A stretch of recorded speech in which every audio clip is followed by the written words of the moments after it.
Doc said we've got to play faster. That's what I'm talking about. He was trying to cajole these guys. You like that word, cajole these guys into playing faster.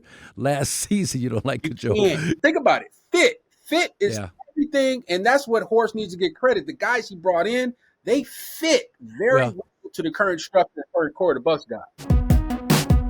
Five-time All-Star Marques Johnson. Alongside Marques Johnson. What's up, everybody? Hey, this is the Here District, captain of this vessel. And I got my first mate, my number one son, Kris Johnson. What up? Talk to me. Holla! Let it rain, man. Let it rain. I guess they go, guess what?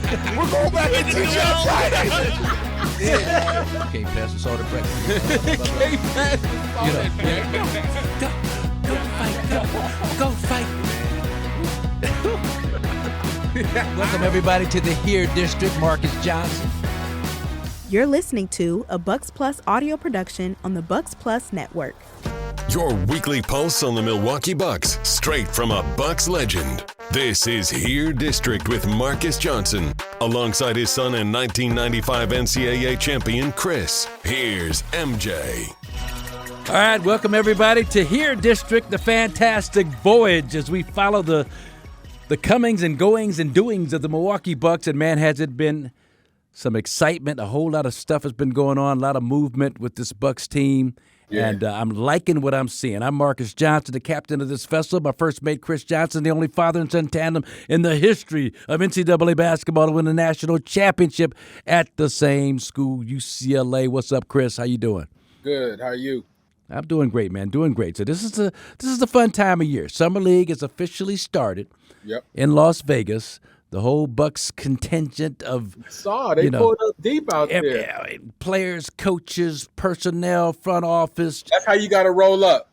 Chefs. I mean, that's my one detriment is that all the good cooking chefs are no longer here in Milwaukee. They're in Las Vegas now. So it's so wild how everything is centered around your meal and your eating at the Bucks. Man, come on. That's nuts. I mean, everything centers around that, MJ. I don't know if you know that, but it's breakfast and about lunch. That. It's always and if you could and you've had a taste. You had a taste of the cuisine. I see why I grew up with weight problems. Like living in a household where food and the thought of food and what we're gonna eat. You're tripping on the dude being in Las Vegas. This is crazy. This is why you see a big guy. Two of my favorite chefs too. I mean, the blueberry pancakes no more. I mean, the afternoon man. Don't get. But I did have a swan song. French toast that the lady chef hooked up the other day that was outstanding. Powdered sugar? Man. Was there some powdered No, she was cooking it on the grill. I'm like, what's that? She's like, that's French toast. I'm like, okay, you got enough for OG Such a here? Charmer, MJ the Charmer. She's like, sure, I got how many pizzas you want? 2, 3? Just give me 2. They were huge too. And she cut them in half, man, and I put that syrup on there, just sopped up that syrup. They were off the hook. But listen, so Summer League started. Watching the first game, Doc Rivers, great interview that he did with Steve Smith and Chris Miles for NBA TV. What's the one area, we're not even talking about a player, that you want to see the Milwaukee Bucks improve in? Well, pace. Okay, playing a little faster. Yeah, we got to play faster. Defensively, though we started out slow, and then by the end of the year, we became a really solid defensive team. We want to pick up where we left off defensively. And, the second half of the year, when I put the ball in Giannis' hands, we did it by default. I'd love to say I'm this genius. And I thought, hey, let's play Giannis at the point guard spot. I can tell you when I brought it up with our coaches, they thought I had lost my mind. And when I brought it up with Giannis, he thought I had lost my mind. Because he's already has the ball in his hands. But, having him bring it up every time, it eliminated, how the whole league right now, everybody's pressuring the ball. Nobody's pressuring Giannis. Nobody. And so it allowed us, even against Indiana, to bring the ball up pressure-free. The most dangerous guy on our team had the ball already. And when you put shooting around that, and that's where the Gary Trents and A.J. Greens, I think both of those guys are going to have breakout years for us. That's where that all came into play. So I want to pick up from that and build on. Talked about him playing kind of a point forward role. And as the guy who came up with that term, invented that term. I'm not the original point forward. You can go all the way back to Maurice Stokes and Rick Barry and guys like that and Robert Reed and Johnny Johnson, blah, blah, blah, blah. But I'm the first guy to ever utter those words, point forward. came out of my mouth first in 1984 in a playoff series in May against the New Jersey Nets back in the day. But my point is this. Doc said, Kris, forget about point forward. Giannis was going to be the point guard. The ball is going to be in his hands, and some great numbers here that our producer Dylan Carter came up in 28,000 career minutes. Giannis has played, and I don't know how they come up with this, but this is a stat that's in the books. Giannis has actually played the point guard position from the one for a total of 4% of the minutes of his career. Yeah. 4%. So your thoughts on Point Giannis? I mean, when you look at the current roster structure, Giannis, the ball in Giannis's hands is your best bet. There's no offense meant to Dame, but for my liking and what I saw last season, he brought up the ball too slowly. I never was a big fan of that. Now, I know Giannis is going to obviously not go full speed all the time, but I love Giannis's ability to put pressure on defenses. Yeah. More so than Dame. Giannis is a different breed. Now, he doesn't have the three that Dame had, but at that position, you got to make some decisions, and you got to make some choices. And if you surround Giannis with a roster of guys that can knock down shots, attack closeout, make plays in space, you guys are going to have a hard time. It's going to be a headache. I think this is a new brand of basketball that Doc is sort of, hey, it's kind of, Doc is, you got to try it. I mean, you got to go for something. It's just, he's at a point, I think, where this type of move makes a ton of sense. You can't get the Bucks Nation too pissed off at you for putting Giannis at the point because, what? How can Bucks Nation be mad at you for this? You're putting the ball in the hands of the man who's going to put the ball in the hands of KPJ. But my thing is hasn't Giannis had the ball? I mean, he led the league in usage rate like a couple of years ago, like about 37. He's always up around 35 to 38, 39% usage rate. Maybe a tick lower last year because of Dane the last couple of years. But he's always had, the ball in his hands. Now, the one thing Doc did say, and it's to your point, when he was asked, like point blank directly by Chris Miles, what needs to change for this Bucks team this season compared to last season, this coming season, Doc said pace. Yeah. He said, we've got to play faster. That's what I'm talking about. And he was trying to cajole these guys. You like that word, cajole these guys into playing faster last season. You don't like cajole. But with the sweetness of Dame, bringing it up. Bounce, let it bounce. Like, no, I'm not knocking Dame, but that, Dame, that's a rhythm thing. Like, MJ, you know what I'm talking about. Like, you saw it last year. You saw the difference when certain lineups were in and just the way the ball would hop around and move. And I think that's going to be an emphasis and the biggest difference. I don't think sticking is no longer going to be a thing. Giannis at the one dominating the ball, I think is the best bet. I love it. Let other guys D and knock down threes. I mean, yeah. And to your point, Giannis averaged a career high 6.5 assists last year. But check this number out. In 16 regular season games without Dame Lillard, Giannis averaged pretty much 8 assists a game. And that's not without really having a mindset like I'm the point guard. I'm the if he goes into it with that mindset, 8 assists, he could boost that up to close to double digits in assists. And if he does that, we're talking about averaging to something you've talked about, averaging a triple double or getting close to it for the season, which would put him right. That would have to elevate him, from number 3 MVP discussion to top 2, I would think, depending on the Bucks. Well, Shea and Jokic is going to be tough to crack, right? I don't think it's about Shea and Jokic. I think it's really about this weird Bucks bias that the national media has, whether it be whatever it is. I don't know, but it's something strange. Like, we can no longer deny this. This is not a figment of our imagination. Well, small market bias. I mean, I've been around. It's been here since the 70s. I've never been on this side. So you grew up in this. I've lived it. I've never seen this like this, and it's really legitimate. I can't believe the stuff and just how the reports are coming out, how differently a Jokic, when Kroenke's on talking about Jokic potentially not signing for whatever and how that's going to look, and then, how they just don't cover it the same way. Yeah, and then yeah. everything about Giannis is just, it seems like they're trying to push Giannis to make a move to a bigger market. Yeah. Everyone, and so that's the part that I don't like about it. Anyway, that's just my thing. But back to the point. That I think it's relevant. It's relevant. It's relevant because, I mean, to your point, hold your thought. Make sure you keep that thought in mind. Yeah. But even the Miles Turner narrative that shifted, that shifted midstream from the top free agent, one of the most desirable free agents out there, top 2 or 3 in rim protection stats the last 5 or 6 years, 39.6% from the 3-point line. And now all of a sudden he's not the second coming of Kareem. I don't know. He's no Bob Lanier. I don't know why you guys, they didn't say Bob Lanier, but I just threw that out because he's a former teammate. But it's the sentiment. It shifted. It shifted like, so what? Who's going to get him the ball? So what? That's but crazy. It's to your point, that's that small market buy. They want Giannis. They're trying to talk Giannis into New York, into Golden State, into Chicago, into one of these big markets. Like, let him be, man. Let us have some nice things here in Milwaukee for a while. And if this young man wants to spend the entirety of his career, and shout out to John Horst, because I had no idea what he could do, if he could do, what's available. Now all of a sudden I read the Bucks side Miles Turner. I'm like, what the? Then the next thing I read is the Bucks stretch out Dame Lillard, and that took some cojones to make that move the way he did. So, I mean, go ahead. Finish your point.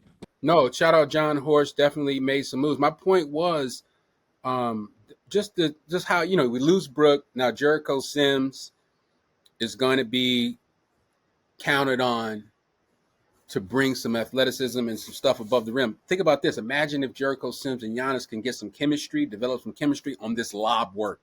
The record for lob points in the season was, I think, Lob City. I think they averaged like 13 points a game on lobs in 2014 with Giannis at the 1 and doggone Jericho in the dunker.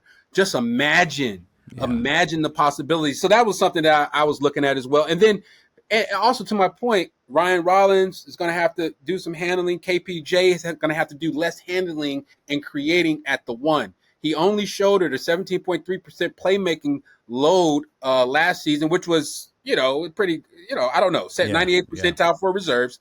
Can he handle 25% plus as a starter, or are we good with Ryan Rollins and Giannis splitting that position and then KPJ playing more of a creator off that wing, off the 2? How much of KPJ at the point? So these are just some things I was thinking about after I heard the Doc conversation, because I really feel like they're going to lean all the way into this, and we're going to see a lot of creativity out of all this sets with Giannis with the ball. Okay, so you mentioned Jericho Sims. Right. Have you seen the video of him shooting with his left hand? So, yeah, he's been doing that apparently. I didn't know if that was some reverse angle that was all out of whack, but he's actually shooting with this. I mean, they kind of looked at it and said, well, the numbers and the lettering is cool, so he's actually shooting with this. And so what the guy? And I'm drawing a blank here, but you'll know him. LeBron's guy in Cleveland. He was with Tristan Thompson. He kind of went from a right-hander to a left-hander. I remember one of the Plumlee brothers started shooting free throws like with an opposite hand and had some success with that. But this is just a weird thing to me, just watching him, hit bucket after bucket. And I think his coach at Texas, Shaka Smart, who's now at Marquette, but even mentioned that he was ambidextrous. He was amphibious, but he was ambidextrous at Texas, and so the Bucks are gonna, I guess, lean on that and see what happens. That's gonna be fascinating for me to see him do something like that. So. 1.28 points per possession as a role man. That number can increase. I'm excited to see what he adds to the table. A lefty, an ambidextrous finisher. That just gives you options. It gives you options on pick and roll, on finishing, and what you can do. Yeah, there was a play that Dame had a block on Siakam maybe in the playoffs. Dame blocked Siakam, but if you look in the background, Jericho Sims is also pursuing that layup. He takes off from the dot, and his head is about this high over the rim. It's just the most incredible, and I'm watching Dame's block, and I'm looking behind him, and I see Jericho with his head like, he's got nose rim level. And I'm just excited to see what he's going to bring to the table. Also, Doc talked about breakout seasons, and he talked about a couple of guys, Kris, that he thought were in store for breakout seasons. Gary Trent Jr. was one. Now, Gary Trent Jr., I mean, after a miserable start, and a lot of it had to do with some I think it was some injury. It was hip injury. Something was going on with him at the start of the season that caused him to not knock down shots like he's capable of. But he still wound up shooting like 41%, 40% from the three, 43% over his last 25 games. So averaged 14 points per game during that stretch. What's a breakout season for Gary Trent? What kind of numbers would you say define a breakout season for Gary Trent Jr. this year? I mean, we're talking breakout. Isn't a dub a breakout season? Isn't 20 points per game breakout? Or does he have that in him? A dub is not easy to get to average. In today's NBA, I don't know.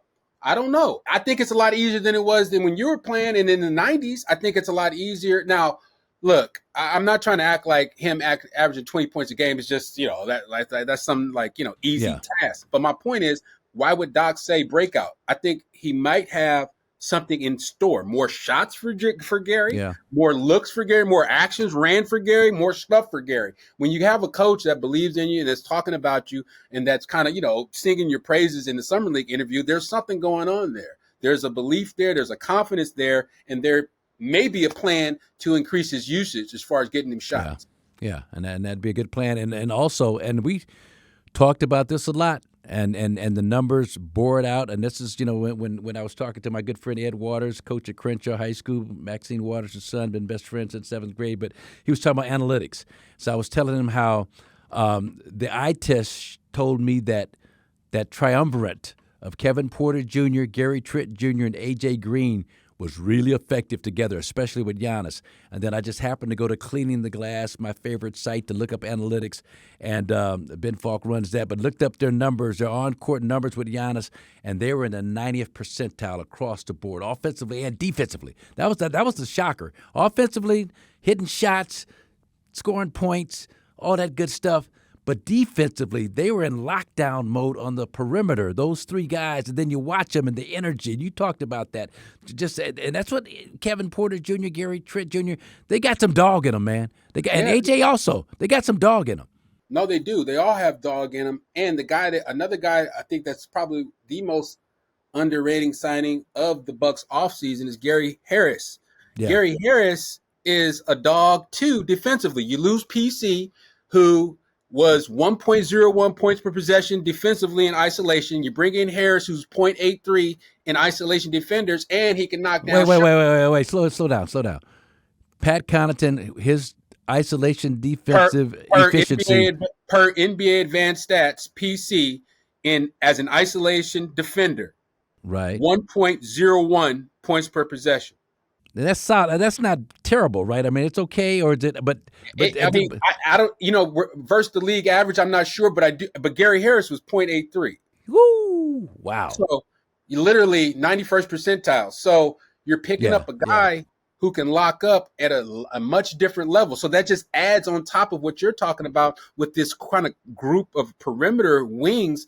Now, I mean that move is very underrated. I know people were kind of like Gary Harris, whatever. I was like, let me look up Gary Harris's stuff. Let me look at him next to PC and see what's going on. What are we losing and what are we gaining? And that, to me, was the biggest thing.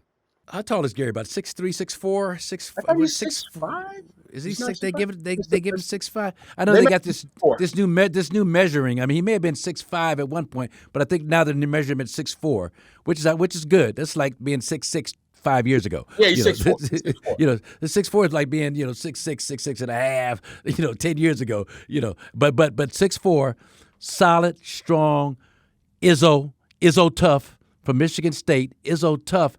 And you're talking about that .89 defensive efficiency in isolation and his three-point shooting. Yeah. I mean, he's probably 38, 39, somewhere in there for his – I mean – that's a signing. Now I think he's 37. He's 37 for his career. Okay. Which is solid. Yeah. And small sample size for last season, only in 15 minutes a game. But what matters is he's not going to play too much more than 15 minutes a game for the Bucks. So if he can come in and duplicate that type of production on the defensive end, last year he shot 35.6 from the three. Now, if you can get that up a little bit, which I think he will with this type of crew and the type of looks he'll get, more open looks because of Giannis and Bobby being on the block, drawing doubles, like it's going to be a different look. He could be, a pretty valuable guy coming off the bench. Is like a ninth, 10th guy. Think about it. Fit is everything, and that's what Horst needs to get credit. The guys he brought in, they fit very well to the current structure and current core the Bucks got. Chris Livingston looks really good right now.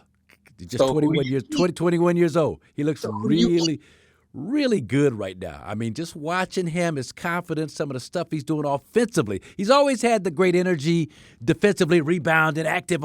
But offensively, Chris, he's starting to slow down and get a understanding of where his strengths are as an NBA player. And this is a guy that LeBron and what's LeBron's agent? Rich Paul. They made a special trip to Las Vegas, or we're in Las Vegas, to see him play an AAU game when he was like 15, 16 years old. He's supposed to be the next LeBron coming out of Akron. So he's got he's got that weight, that pressure. One and done at Kentucky. He's just 21 years old. He looks good. But also, Chris, keep your eye on this young man, Carmack Ryan. Carmack Ryan is about a 6'5", 6'6" shooter. Had a great debut. Knocked down 3 or 4 early jumpers in Las Vegas in their first game against the Denver Nuggets. But just keep your eye on him. He's got a way about him that's like Sam Merrill-like, and some of these Duncan Robinson. He comes off of screens, Chris, like Duncan Robinson, or handoffs, and how Duncan Robinson pushes that ball out and creates 4 or 5 feet of separation before he gets into his shot. Carmack Ryan is out of that same mold, man, and keep your eye on him. Go ahead. Let me ask you a question, MJ.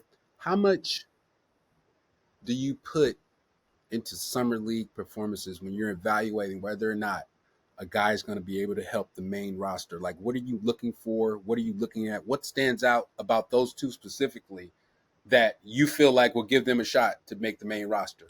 Well, just how comfortable they look doing what they do. How comfortable they look going to their strengths. Now, if a guy's strength is shooting and he can't get his shot off in the summer league, he damn sure ain't gonna get his shot off in the NBA.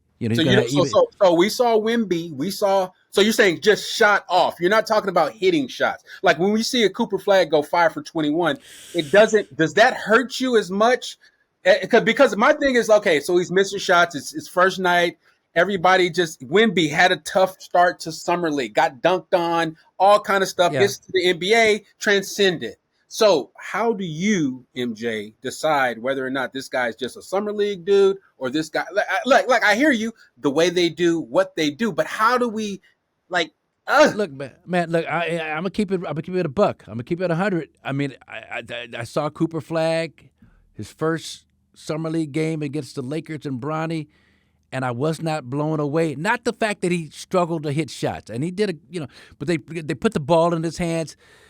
He didn't have quite the and look, he's 19 years old or whatever he is, one of the second youngest. He's 18. 18. He's the second youngest NBA pick, but I was expecting. So wait, a little more explosion, I'm just saying explosion. He's explosive. Don't get me wrong, but in a crowd against contact, he wasn't able to get into domination mode in a crowd of physical players like I kind of had anticipated he'd be able to do. He's a good player. He's a really good player. Whether he's going to be this transformative, and look, he's 18 years old. So, you got to factor. That's crazy. He's 18. He just turned 18. He just turned 18 too. Yeah, you got to factor that into the equation. But I don't know, man. So you think he's going to be a transformative Larry Bird level type all-time great LeBron great, Maybe LeBron is a little bit too much just because of the numbers, way too much. But I always looked at Cooper kind of like as a younger LeBron. Everybody always gave me a hard time on Twitter because he doesn't even have no explosiveness. But I'm talking more about how he goes about his business, how he plays the game, his skill set, the shots he takes. He has some Bron in him. But again, I think strength is also one of the biggest things, like for everybody when they're coming into the league. Like he needs to get with the NBA weightlifting for 3 months, and then after that, come fall, we'll be able to see truly who this guy is. That, like you say, the crowd. When you're in the crowd, not being able to jump through things, that's a strength issue. I think he's going to address that this summer. Yeah, and it reminds me of some of the critiques that the ladies on the ladies' side with Caitlin Clark in terms of she was voted like as one of the ninth best players. She was voted the ninth best guard by the players. But they point to just the strength factor and getting her, and turnovers and pressure, how that flopping and all that stuff. And not to say Cooper's on that same page, but and I haven't made a definitive opinion. It's just my very first impression was like, is he? He's not LeBron. LeBron averaged 20 points a game as a kid straight out of high school.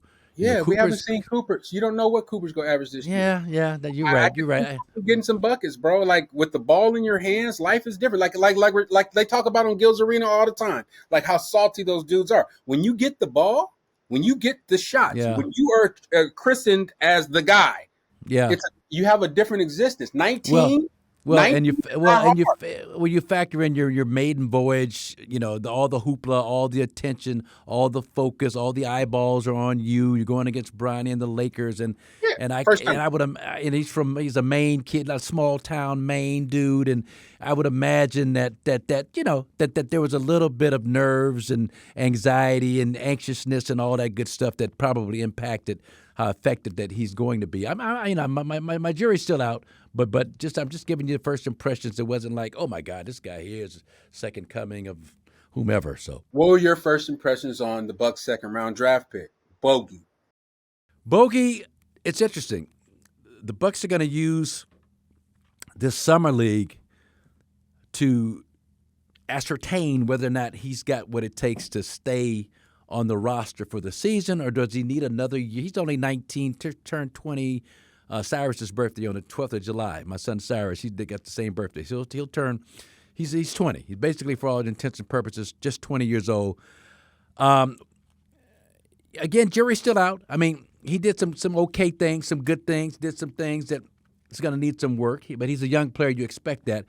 I almost anticipate, and again, it's way too early. I haven't seen enough of him in summer league. It's still early in the process, but he could probably my instincts, knee jerk, kind of tells me that it wouldn't hurt him, even though he did average like 14 and 6 or 7 in the Adriatic League, and at the same age, Jokic averaged like 11 and 6.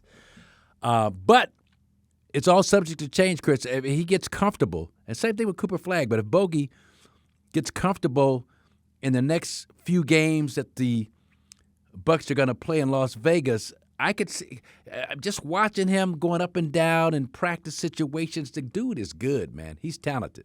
So I like him. He's got tremendous upside. But if you have the luxury of not needing him this year, unless you feel like he's going to contribute in a valuable way, it's almost better. You know what I'm saying? If you let him go back and continue to get some seasoning, as we used to say.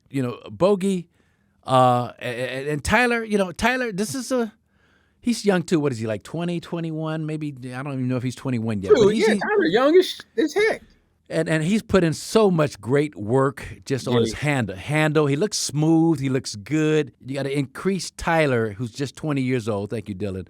20 years old. I think this is the time to give him some just throw him in the fire a little bit more. Not a lot, spoon feed him, but still throw him out there in some meaningful minute type situations. And see what he does. I mean, because he's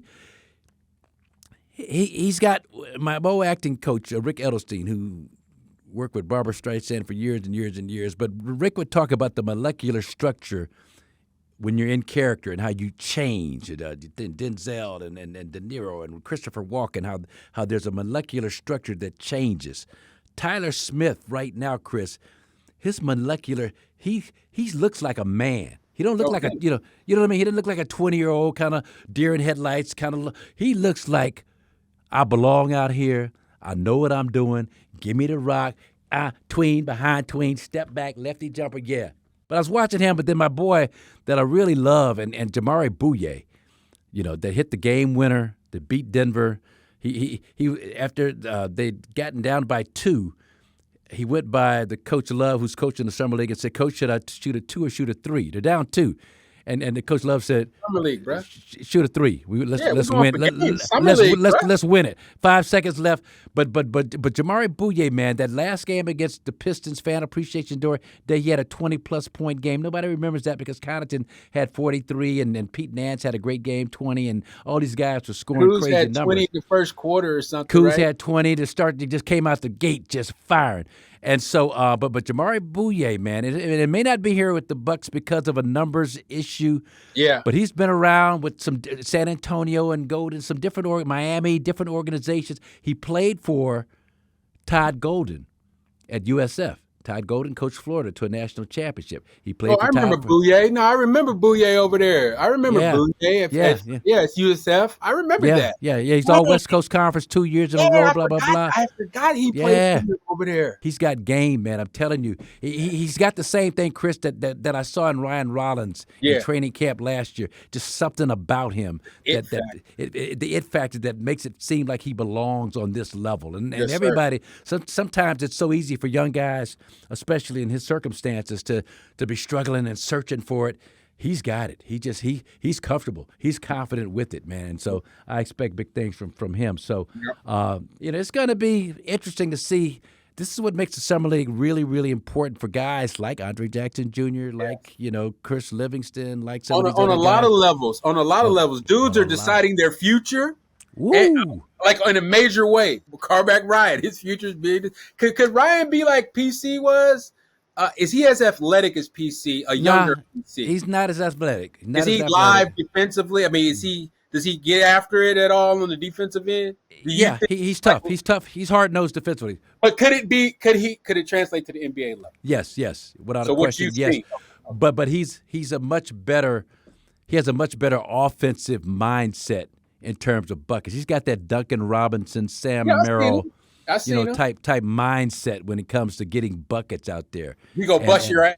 Well, you can't leave him, and he knows how to find the openings, knows how to move without the basketball, knows how to play off of the ball handler. So with him and Giannis, Giannis used to love to have these guards, Brent Forbes and guards like that, Dellavedova, that could set screens and give that ghost screen, that slip, and slip into space, and then Giannis would hit him for an open jumper.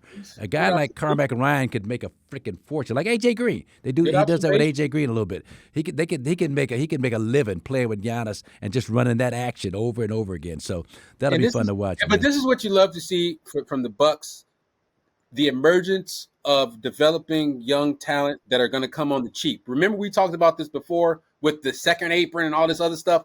Finding the gems in the gym are going to be every single front office's goal every single year. And I'm hoping that this guy fits checks out.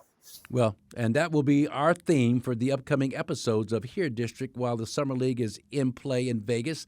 The gems in the gym. Yes, sir. Finding the gems in the gym. I love that. We're going to be looking for it, man. All right, man. Sounds great. We have got a great guest coming up, a guy that I've known since I was a freshman at UCLA. He was my trainer then. A rookie in Milwaukee in the first couple of years. He was my trainer then, Tony Spino, and he's got some really, really astute observations about all these Achilles injuries. And plus, he's going to talk about his association with the legend John Wooden. So stay tuned for the B Block. We got some great stuff coming up here, District. Coming right back with Tony Spino. Chris and I are the only father and son tandem in the history of NCAA basketball to win a national championship at the same school. And speaking of that school, UCLA, we have a guy that is a UCLA icon. I can say an icon, right, Chris? I mean, just one of the all-time great icons of UCLA, and a friend of mine, and Tony Spino. Tony, welcome first of all to Here District. Glad to have you. Thank you. Yeah, I'm happy to be here. Thank you for asking me on. Yeah. No, we had to bring you in to get your expertise on a variety of different subjects, but trainer Tony was at UCLA starting in 1971 or so, I believe, and then stayed at UCLA for 4 years until 75, and then became the trainer for the Milwaukee Bucks.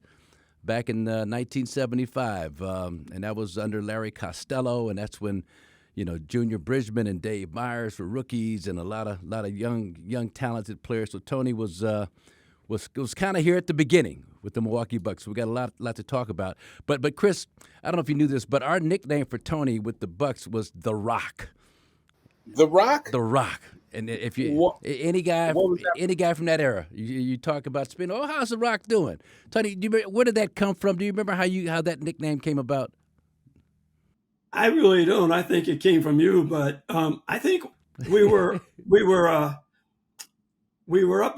playing in Denver, the Denver Nuggets in the playoffs, and we were in Game 7, and we were about to get off the bus, and I said, today we need to give them the knockout punch. Yeah.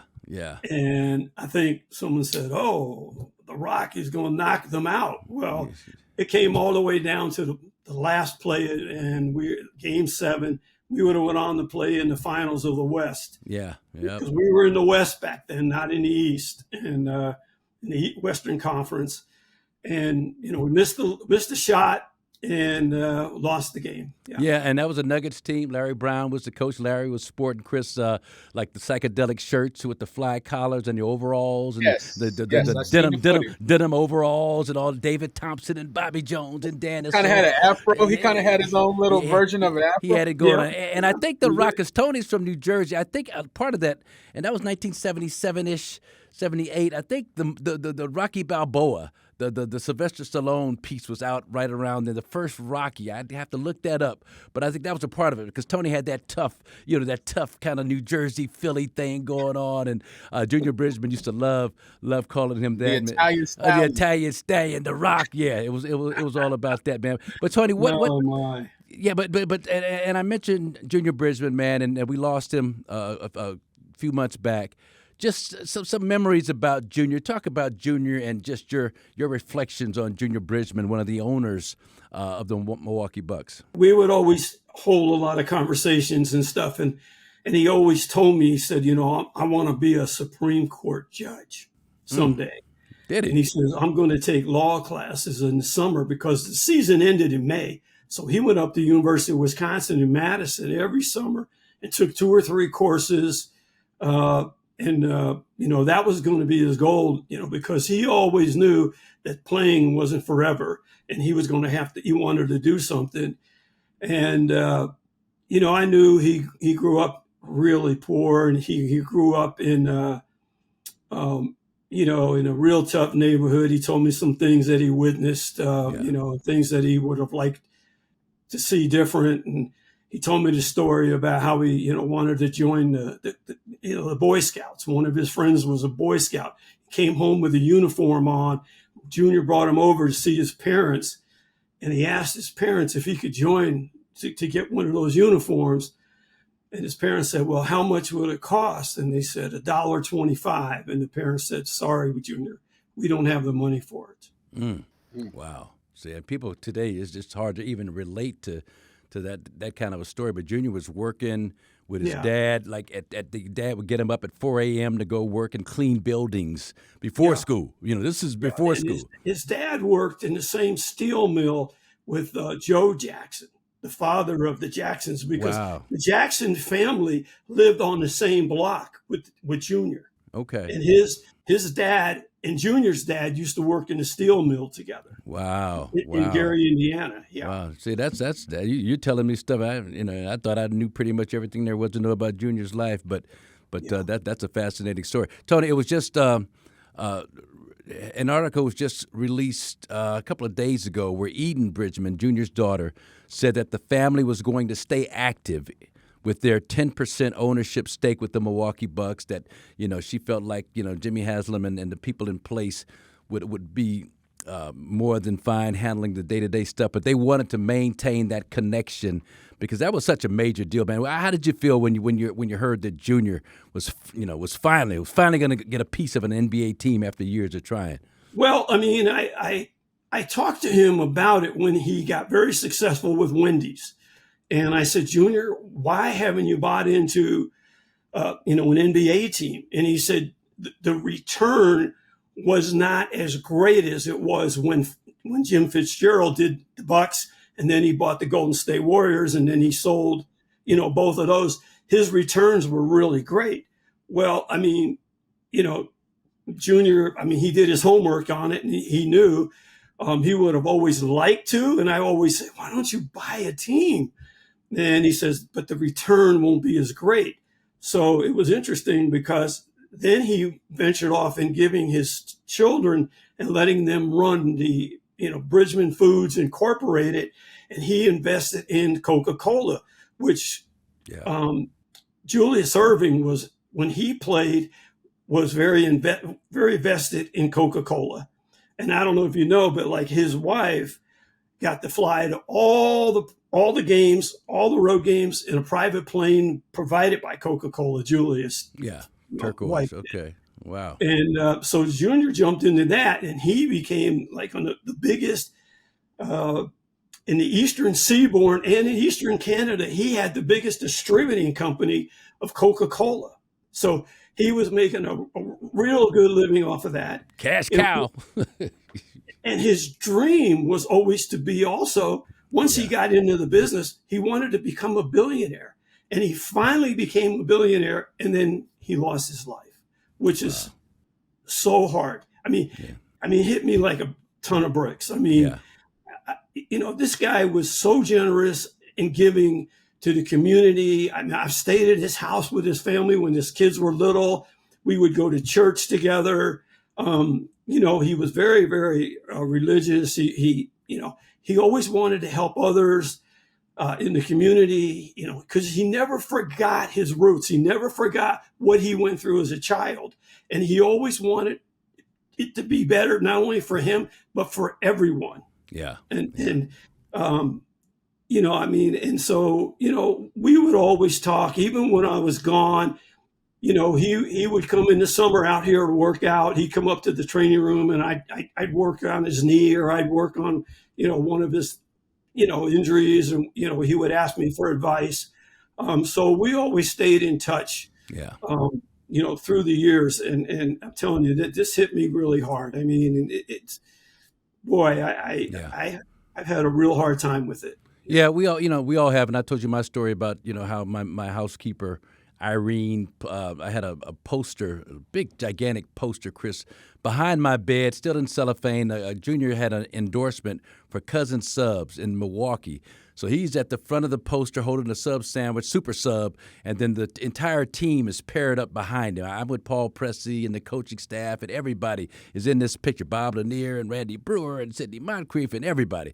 And I look at it every morning because she put it up without my permission. I was kind of mad at first, but now it's like a bigger purpose was involved in her putting that thing up. And it's still in cellophane. Never took it out of cellophane. It's hanging on the wall in cellophane. That's how tacky I am. I got a poster hanging up in cellophane, but it's just a constant reminder of that team, Tony, the good times that we had. What do you remember?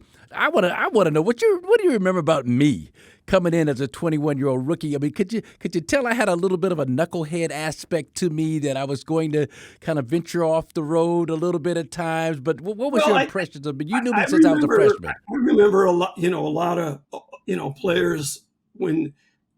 Junior, especially, and Dave Myers, and those guys, and Bob Quinn Buckner, Kent Benson, Buckner, who I always stay. He's the president of the Board of Regents at the University of Indiana now.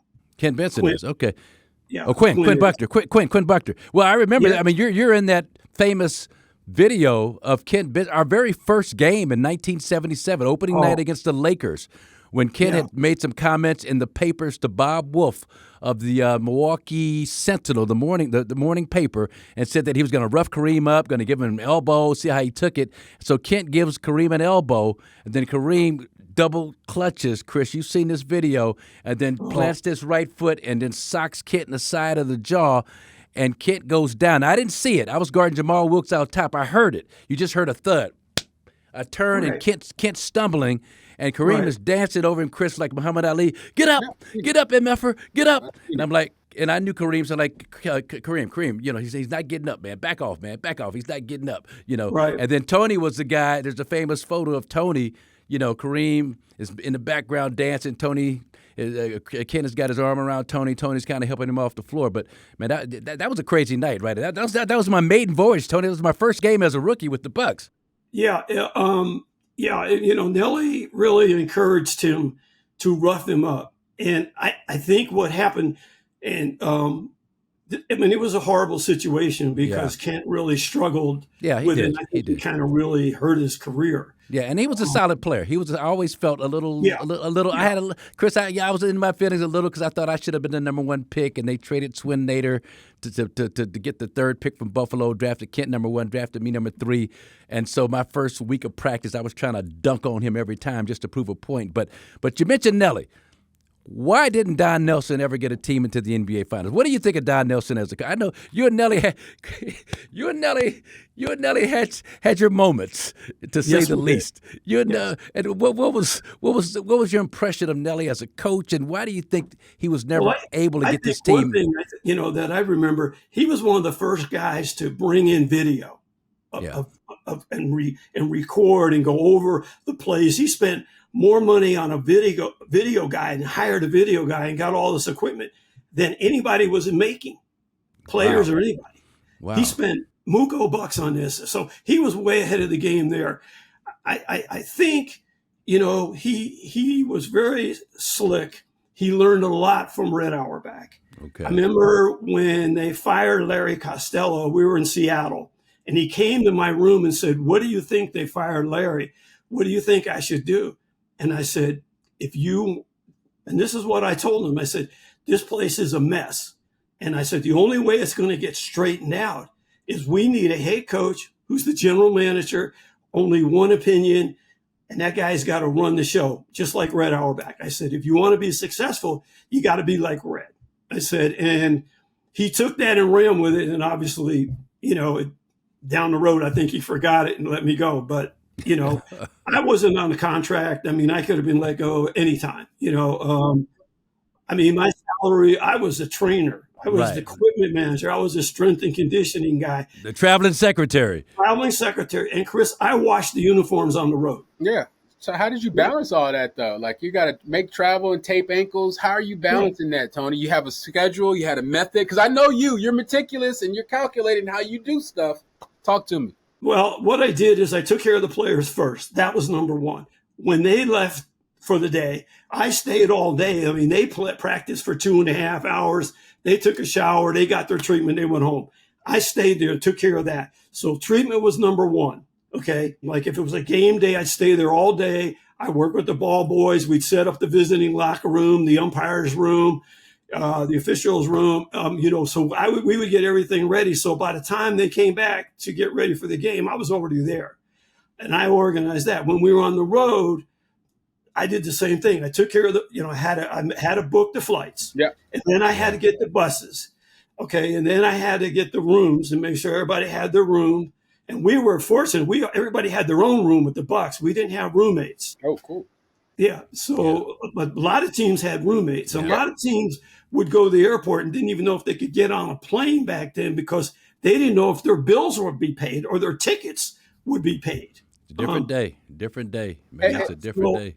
And so I would take care of that. And then I would arrange for the bus to go to shoot around, or practice. Yeah. And then I would arrange for the bus to go to the game. And then after the game, I would do treatments there or ice people down, and I would check with everybody. And then I'd go to the laundromat and I would wash the uniforms, and then I would dry them, and then I'd fold them up. I had a big Army duffel bag, a green duffel bag, and I'd fold up all the uniforms and put them in there. Man. I used to carry 12 bags on the road, 12. Wow. Doing the Lord's work. Because I had to bring 12 basketballs. That was 2 bags right there. Tony, let me ask you this. Having seen that entire generation of ball players who didn't have the technological advancement that a lot of the players have today, a lot of, the conversation is centered around that era, athletically inferior, skills inferior. I'd like plumbers. We were playing against plumbers back in those days. Plumbers, right, Tony? So I want to know from you, just your opinion on, as a trainer, right? Like, do you feel like yesterday's athlete would be able to compete in today's NBA? Oh, there's absolutely no question, because today they have the conditioning, they have the weights, they're bigger, they're stronger. And the game. Like Coach Wooden always told me, you can't compare eras, but to look at the players back then. You got to understand one thing, that we only had 11 guys on the roster. There was no D League, G League. Only 2 Americans could play in Europe on a team, if that's what they choose to do. If you got cut in training camp, you went on with your life, because there was no basketball left for you. And those guys, they had to play through everything. They had to play hurt. They knew they had to come every day with it to give them their best. And you mean to tell me that Julius Erving couldn't play, Marques Johnson couldn't play today? Dominic Wilkins, no Larry Bird, right, yeah. Let me tell you, I was out, Larry Bird, I was out several years before the pandemic, out at the Pro Summer League with Wayne Embry, and we were sitting there and we were discussing things. And he was telling me they had a guy in Toronto, the 15th player on the team, didn't play at all, was a guy who traveled. He was 1-year contract for $45 million. $45 million. And I went, wait a second, man. If these guys, when I was in the league, could play now, oh my gosh. What would they be making? Yeah, that's what would they be making? I don't know if you're aware of this, but Cooper Flagg, who played at Duke last year, $25 million he got for 1 year. Wow. $25 million he got. For the NIL for Duke? For Duke. Yeah. Play at Duke, 20, really? That's $25 million, and they offered him $45 million to stay another year. That's why he was thinking about coming back. Yeah, the word is he got real big money. Duke has it. They got the tech bros, the VC kind of fund. Yeah. They got like there's a great article in the Wall Street Journal. I saw that. Duke puts their money through the stock market. Yeah. Wow. That is absolutely nuts. I asked Coach Wooden, I said, Coach, I said, how does Coach K, and I love Coach K, don't get me wrong, I love him. We have a great relationship, he and I. I said, how does Coach K get these players? And he said, Tony, everybody has their ways. Well, listen, man, let's move forward here and talk about, speaking of eras. I don't remember, and correct me if I'm wrong, but I'm trying to remember one teammate of mine in Milwaukee that had an Achilles. I think Tiny Archibald may have had something during the course of his career, but and we've had 7 this year.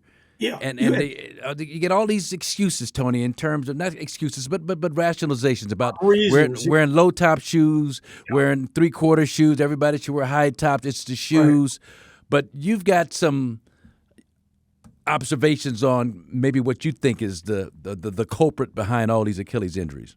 Yeah, well, my question is, the style of shoes today is people are more interested in the style than the safety of it. Yeah. Are they making shoes just for looks, or are they really making them for support? The player at Duke who's in the NBA now, didn't he blow out his shoes right on national TV? Zion Williamson, yes. Yes. He blew them right out, right? I remember back when everybody used the gum rubber sole, and nobody had these injuries. Nobody. And they had Converse, and they were just paper thin, yes, paper thin. Yeah, they were paper thin, but they had a great sole, and they gripped the floor. I just think, I think it's, the conditioning to jump higher. I think it all goes back. We didn't see all these injuries when there wasn't weightlifting. As soon as they put all this weightlifting in, and everybody wants to be bigger and stronger, that's great. But your muscles will get bigger and stronger, but your ligaments and your tendons will hold the stress from that. They do not get bigger and stronger. They do not expand. They break. They rip. And they're taking the brunt of all that power you're trying to generate It's on the muscles and tendons. Sure, but Tony, my question is, how much do the shoes matter? How much do the shoes matter? I don't think it's the shoes. I don't. Do the type of shoe matter more? Like the shoes back in the day versus the shoes today. Now I look at that. I see that you got MJ. You guys were playing in kind of hard sole, didn't have the same cushioning, didn't have all the technology stuff, but you had less injuries. So I'm just trying to wrap my head around what your kind of the science behind it, Tony. Yeah, I mean there is a science behind it, and I know that there's been a lot of research done, but I mean I've never seen so many Achilles tendon. I remember Tiny Nate Archibald played for the Boston Celtics. He tore his Achilles tendon, say on the left side. He came back a year later, put all of his weight on his right side, blew out his right Achilles tendon. His career was over. This is a career-ending injury in a lot of cases. The only person that I've looked up, and I've been studying this a little bit, Kevin Durant stayed out 18 months. Yeah. He said, I'm not coming back until I'm 100%. And if I'm not 100%, I'm not coming back, because all these other guys, I think they're trying to rush coming back from these surgeries. And I understand when you put a guy and you monitor him all season long to reduce his minutes, and then all of a sudden you put him in the playoffs and they're trying to win an NBA title, they ain't going to get no reduced minutes. They're going to be out there the whole time, especially a superstar player. I mean, Boston lost the NBA title because of an Achilles tendon rupture. Tatum. Yeah. Well, so you mentioned Kevin Durant. So this is a quick story, Kris. Kevin Durant hurt his soleus or something, the lower calf, when he was with the Golden State Warriors. They played him in the playoffs that year. He wound up hurting the Achilles. It was a connection there in some kind of way. Now, he sat out that time, Tony, went to Brooklyn. Game 7 against the Milwaukee Bucks, Kris. You remember this game, June 19th. Your daughter Khalila's graduation from high school at SoFi Arena. Then we rushed home to watch the final quarter of that Game 7 Bucks against the Brooklyn Nets. Eastern Conference semis, maybe, I think, at that point. And my point is this, Tony, that Steve Nash, the coach of Brooklyn, Kevin Durant had been out 18 months. Steve Nash played Kevin Durant the whole game. That was an overtime game. He played him the whole game, 53 minutes.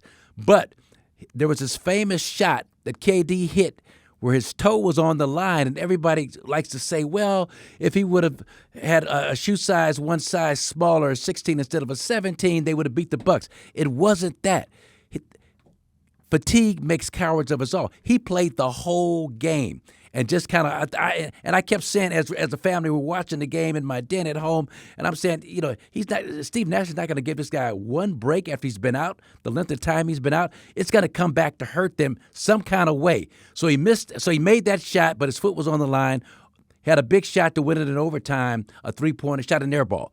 And so to me, just having an understanding, if you're Steve, I always held Steve Nash responsible for that, as opposed to Kevin Durant's shoe size. He's been wearing a 17 shoe, since he's been an adult. It's not like his foot grew an inch over the summer or something. Exactly. And they didn't give him an extra size shoe. Yeah. But I'm saying the fatigue. I mean, you can't play a guy that long who plays that hard, that effectively, and not expect some kind of diminishing returns at some point. Right. And I'm going to say this. Excuse me, Kris. Kevin came into the Wooden Center to work out, all by himself, and we dropped the curtain down, and he played on the court, and I went out, I gave him some water, some Gatorade, and I watched him for a while, and he missed every single shot he was taking from all different angles on the court, and he looked at me, and he says, "Why do you think I'm missing all my shots?" I said, "Kevin, when have you taken a day off?" And he says, "I haven't." I said, "Take the rest of the day off. Take tomorrow off. Come back the next day, and I bet you won't miss a shot." He took a day and a half off, came back, didn't miss a shot. Yeah. So overuse, and that's the thing that what I told him. You need to recoup your body. I said, you need a rest. So, Kevin, but like Tony, when you're an athletic trainer, the team medical staff, and you're faced with a conundrum like the Pacers and the Bucks, you had Tyrese Halliburton kind of limping around, pushing through an injury in games, 2 and 3, I believe. And then Dame Lillard kind of, not looking like himself, but kind of laboring a little bit, not laboring, but favoring slightly. As a medical trainer, when you're seeing that and you're in the throes of the playoffs, how hard is that call? Who's that call on to shut a guy down? Because had you shut down a Halliburton, this wouldn't have happened. But then with the Pacers obviously wouldn't. Well, who knows what type of chance they would have had. But again, I'm just trying to get to the thought process, Tony, in shutting it down. When the thought process is you and the team physician feel, hey, he shouldn't play this game. And then the coach says, hey, what are you, crazy? And then the player says, I'm playing. It's game 7. Yeah. This is the championship. Do you know how hard it is to win an NBA championship? It took Milwaukee Bucks 50 years. I know. Yes. Yeah, it's very hard. Even to win a college championship, it's very hard. Very few teams repeat. Unless all the guys come back and they're healthy, it's very hard to repeat. And yeah, you may have said, I don't think you should play. The doctor could say, I don't think you should play. Now you got the coach looking at you like, what, are you crazy? My job is on the line. I got to win the NBA title. Yeah. But you know what? By playing him, it not only hurt him, but it hurt the team. So they lost in both ends. Yeah. But Tony, quick follow-up to that. You were responsible for rehabilitating Ed O'Bannon, who had one of the most serious knee injuries that we've seen on the basketball floor. Do the same type of pressures to speed Ed's recovery to get Ed back on the floor? Did the same type of pressure exist at UCLA as it does in the NBA?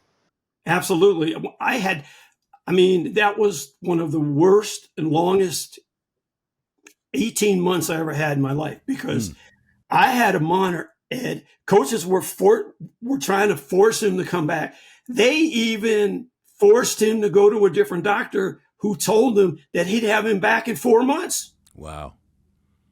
And that guy, and I'll go online and say, that guy ruined his life. He ruined his career, because when he got in there, he didn't know what to do, to how to repair it. And he'll walk around today and say, I repaired Ed O'Bannon's knee because no one at UCLA knew what to do. And so you're saying he made it worse? This doctor actually? Oh, absolutely. Oh, wow. Okay. Absolutely. Is that why it took so long? You got to understand, Ed had 5 things wrong with that. He didn't have just an ACL. He had a fracture. He tore his meniscus. He tore both ligaments, medial and collateral ligaments. That knee was shattered. When he went to the combines, I told his parents, if you want him to be the number 1 pick in the NBA, don't send him to the combines. Yeah. Because what do the combines do? They give you a physical. They give him an MRI. I had 15 phone calls. Who did this knee? Who did that knee? I said, we didn't do it. He went outside. And that's all I said. So Finerman didn't do the knee? No. He was in Hawaii on vacation when it happened. And Dr. Grauer, who was his assistant, was going to do it. Dr. Grauer was waiting in the operating room that morning, and Ed never showed up. He went out to the valley to have this guy who worked on skiers and said, I can get back in 4 months. Yeah. Wow. 18 months later, Ed came back. 18 months later, he finally got off the bench. I had to worry every single day. And I don't know if you remember this, Chris, but we didn't practice Ed all week. I treated him and got the swelling down so he could play. And we were fortunate to have a lot of games that year on Friday, Sunday. So Ed always had those days off. Yeah. And it was just treatment. Wow. Nothing else. Yeah. No. And I used to try to and he would wear that sleeve over his knee because he got so upset about people staring at his knee. Why is this always swollen? Why won't it go down? Yeah. And what do you tell him? The guy screwed up? Yeah. What do I do? I'm in the middle of this for 5 years. Right. Well, one thing, Tony, I got to give the Bucks credit for, because Giannis had a situation in April of 2024 against the Boston Celtics. And I always say that he had this little bit of a tete-a-tete with Drew Holiday in the key, and Drew kind of drove him down to the ground. And Giannis stayed there for a moment. It looked like his left foot got caught up under him. He fell awkwardly, but later on in that game, he continued to play, continued to dunk and run and jump. But later in that game, no contact. He's just walking back down the court, and he drops to the floor, and it's a soleus. And we all thought it was an Achilles, but it was actually the soleus muscle. But to the Bucks' credit, they didn't rush him back. He missed the whole playoffs. We lost in the first round or whatever it was to Miami, I believe, that year. But, I mean, to your point, I mean, you've got to have that medical staff that's looking at the long game, looking at the big picture. Well, you look at the long term for him. You know, I mean, the soleus is connected to the calf, which is connected to the Achilles tendon. Yeah. So what would have happened is if he would have pulled that muscle or tore that muscle, he could have easily tore his Achilles and ruptured his Achilles. Yeah, and I think that's what happened to Kevin Durant. Kevin Durant, it was like a soleus type injury, and then that turned into an Achilles. And that's the thing I was going to mention, that a lot of these Achilles are overlooked because they're examining the calf and the soleus, but they're not looking at the Achilles. Yeah, the Achilles is attached to the heel bone right in the back. And it goes all the way up. And when it ruptures, it curls all the way up into the calf. And they have to pull that down and sew it back down. Yeah. You know, and what happens is you get a little tear in there. And they say, well, you know, you got a little tear in the calf, you know, or the soleus, it's going to be all right. Well, that leads to a rupture. Yeah. And bang, you know. And I think they're looking up too high and not looking down enough. And they may be, and I'm not in the league. I'm not there anymore. I don't really, I can't really say that people are wrong, but something's going on, and there's no way you can have that many. I mean, that many. So pace of play doesn't factor into this. How they're trying to say the pace has something to do, Spino. Do you think it has anything to do with it? The pace? The pace. Pace of play, how fast they play up how and down. Fast, guys, up and how down fast the the NBA game is now with threes. That's just conditioning. And what I look at, and what I mentioned, before is, Gatorade is great, okay? But are they getting enough water? Are they cramp can lead to this? A cramp, you can cramp, which will cause a pull, which will cause a rupture. I mean, in any part of the body, are they drinking enough water? I mean, Gatorade does not reduce cramps. If you get cramps and you go in for an IV, you look at what's in that bag. It's fluid and sodium, which they don't do sodium anymore. That's salt. We take salt pills back. We take Ducky Drake would hand out salt pills at practice back in the day. Yeah, prevent cramping. Yes. You know what we did in football? We had a tablespoon for every gallon. We had 1 tablespoon for every gallon. And we would fill up these 10-gallon jugs. We put tons of ice in there, stir it up. And we would go to the Rose Bowl or the Coliseum back then. And it'd be September and it'd be 110 degrees on the field. And we didn't have one single cramp. Yeah. No, that's yep. There was no cramping. I mean, and cramps can lead to a more serious injury. They're researching all this out and everything, but 7 or 8 Achilles in one season? Well, they're supposed to have a report to be presented at the Board of Governors meeting in the Summer League, because Adam Silver, he's trying to address this issue. What do you fewer games, try and change the training regimen? Matt Barnes had a great observation responding to this podcast. It is what it is with Mace and Cameron. What they were talking about it's the low cuts, it's the 3/4 cuts, and his observation, Chris Tony, was that these young men today play so much AAU basketball during the off season, where you're playing 6-7 games a week during the course of Friday, Saturday, and Sunday, 2 and 3 games a day, every single weekend. I mean, it's a money grab. You're playing every weekend, and the fact that there's no versatility. Back in the day, you played baseball in the summer or football in the fall, and you didn't put as much stress on that basketball, muscle Achilles-wise. And what are your thoughts on that, just in terms of just too much wear and tear? By the time they get to the NBA, they played so many games that it's just. Well, and even when you're growing up, you play on really tough surfaces. Yeah. You play on cement, right? I mean, you go on the playground, you're not going to have a wood floor. You're going to have cement. Yeah. And over time, as you get older, you know that your body starts breaking down, and these injuries can occur because you have just so much wear and tear in your body before it starts breaking down. And if you're doing this at a very young age, at an age of, from 25 to 35, that's when you're going to start feeling it. Yeah. It's like, if you don't have any issues when you're 35 and you start having issues when you're 75 or 70, then you're going to say, where'd that come from? Well, it came from all the hard work you did over the years. Yeah. Now, should they have less practice time? I know they have much better travel facilities now, and they get to travel on a private plane, and they can come home after a game, or they can get to the next city after a game and things like that. But are they practicing 1 hour, 2 hours, 3 hours? 3 hours. I calculated one year, we had a coach, Walt Hazard, and I calculated for a whole season, our third hour of practice, and every one of our injuries were in the third hour. Wow. Every one of my injuries were in the third hour.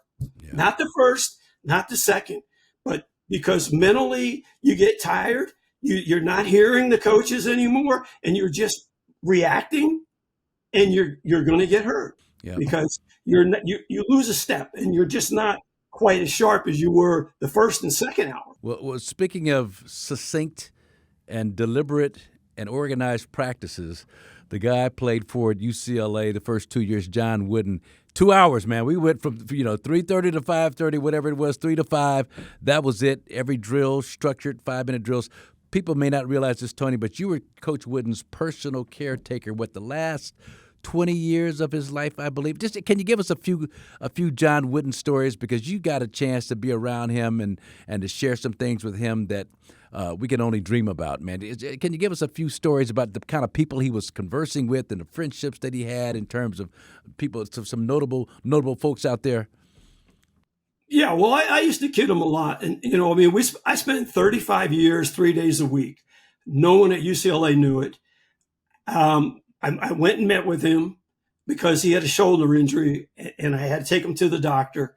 And the physician said, give him an injection. He had a little inflammation. And the doctor said, Tony, always take care of the coach. Help him out. Always take care of him. So for 3 days a week, Monday, Wednesday, and Friday, I would go to his place at 6 a.m. And from 6 to 9, I would be with him. We would do therapy. Sometime I'd bring him up to UCLA for traction on his back or things like that. And I'd bring him back. I'd bring him to breakfast. I'd bring him to his doctor's appointment. And by 9 o'clock, I was gone and I went back to work. I did that for 35 years and I did it on a handshake that I'm doing this for free. I'm doing this for you. You do a lot for others, and somebody needs to do something for you. And I said, if once someone finds out about this, and they say I'm doing it for money or any other reason, I go, I'm going to stop. And I shook handshake on it, and that's how it started. Then when we were alone in the car, like if we went to dinner, met his daughter, I would drive home. He always loved it because he could talk to me and he could tell me anything that was on his mind. He felt very comfortable, and he always enjoyed that time, that quiet time. Although we would play the radio, and if a song came on, we both would sing, and neither one of us could sing. So that was funny. Yeah. But I got a story about, people always ask me, what kind of guy was John Wooden? You knew him pretty well, and this and that. Well, one morning, and I was living with him at that time, and the phone rang. And he had his chair in the corner, and the phone was on a little table with his calendar, his daily calendar. And the phone rings, and he says, Tony, answer the phone. I said, okay, coach. So I answered the phone. I said, hello, it's John Wooden's home. And they said, this is the White House calling.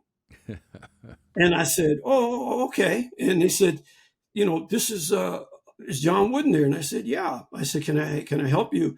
And he says, yeah, this is President Bill Clinton. Uh-oh. And I said, oh, really? Oh, okay. So I said, please hold on. So I put my hand over the receiver, and I said, Coach, I said, President Clinton is on the phone, wants to speak to you. Yeah, sure he is. Sure. Come on, who's on the phone? And I said, Coach, President Clinton's on the phone. I said, he wants to talk to you. So he said, all right, give me the phone. So he goes, hello? And he goes, Bill says, this is President Clinton. And Coach, he looked up at me, he goes, you weren't kidding. And I go, no, it's the president, And so he started talking to him, and he was coming out here, and he wanted to have lunch with Coach. And Coach says, okay, give me my calendar. Let me look at my calendar. So I'm leaning over the chair, and he's looking at his calendar. And on a Wednesday, there was this all-girls school from Iowa, a college team, small. The coach was out here. He had made appointment to bring the girls over to meet Coach on that Wednesday morning. But Thursday was wide open, and they were going to be in town for a week. Mm. And I said, Coach, we'll change it. And he looked at me, and he says, I don't change my commitments. Wow. And we never had the lunch with President Clinton. Yeah. So, things like that. I said, okay, I just said, sorry, but I had to hang up. So. Yeah. And Coach, it's funny. One of my great memories, hanging out at the condo on Margate in Encino, Tony, was he had this recording of Bobby Knight. So someone had recorded him, serendipitously without him knowing, and every other word was F this and F him. I mean, and Coach would just get so tickled, like he played it for you, like listen to Bobby Knight's halftime talk to his team, and he would get so tickled, man, just listening to Bobby just go on a tirade and cuss players out, man, and there was no love lost, I don't think, between those two. No, he Bobby Knight did a lot of things for people on the street. For he really had a soft side that he never wanted anybody to see. Sure, yeah. He did some kind things for people along the way, but Coach Wooden always said, "My son couldn't play for you." Yeah, sorry. Yeah. They're two different styles, man. Yeah, well, look, man. We're gonna let you go, man. We appreciate you coming by, man, and shedding and dropping the knowledge on the Achilles, on the injuries, man. Nobody better to do it than you. You've been around this game a long, long time, and we just appreciate you for taking care of Coach. I do, in particular, just knowing the affinity that I have for him, and I just appreciate you, man. You were really instrumental in my career, and just people don't understand, Tony, that an athletic trainer, and Kris can relate to this. I mean, you're more than just a trainer. You're a psychologist. You're the guy that helps us when we're feeling at our lowest because we can't play. We don't know if we're going to come back 100%. We don't know when we're going to come back. And you are always so good, man, at just being diligent with the rehab, but also the mental aspect, man, keeping me focused and feeling good, and that I was going to be, better than before when I came back, as long as I followed, whatever regimen you laid out for me, man. And people just don't have a clue that are not in the game how important that is, right, Kris? Yeah, no. And the second that Tony was when I had the knee, I think before UCLA, and then when I had the stress factor. So two of the most catastrophic injuries I had personally suffered going into my freshman year, literally the summer of my freshman year, and then that December. And Tony got me back both times. But, Dad, you talked about the mental aspect. And I remember, Tony, our sessions up at the pool at Sunset Rec when you had me with the weight vest and, I'm trying to lose weight, and you're talking to me about the weight loss and getting into shape. That stuff really resonated and it meant the world to me, and I've always appreciated you for that. And I like to end it by saying this. Sure, there's a lot of athletic trainers out there, and I've had my experience with many of them. There's no Tony Spino. So, MJ, to your point, Tony's a different breed. Like, that's why we view him through the lens in which we view him. He's not your normal athletic trainer. He's like a high level. He's your friend. He's your person that cares about you.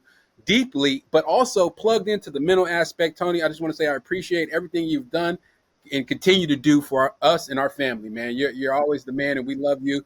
Well, thank you. Yeah. And listen, if there's some UCLA people out there in sports administration, you need to get this guy in the Hall of Fame.